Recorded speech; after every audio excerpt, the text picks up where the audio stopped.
ஒரு அடர்ந்த காட்டில் நரி ஒன்று வாழ்ந்து வந்தது.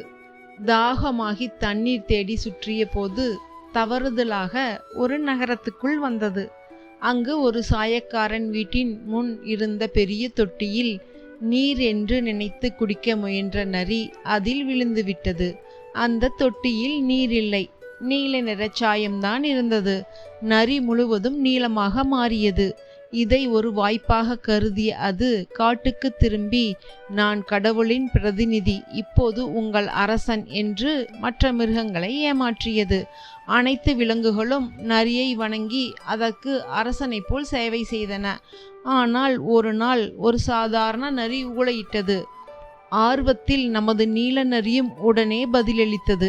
இதனை கேட்ட மற்ற விலங்குகள் அனைத்தும் ஒரு சாதாரண நரிதான் நம்மை ஏமாற்றி கொண்டிருக்கிறது என்பதை புரிந்து அதனை அடித்து விரட்டின. நரி தன் சூழ்ச்சிக்கு தானே பலியானது. இதுபோல் சுவாரஸ்யமான கதைகளுக்கு நம்ம சேனலை சப்ஸ்கிரைப் பண்ணுங்க.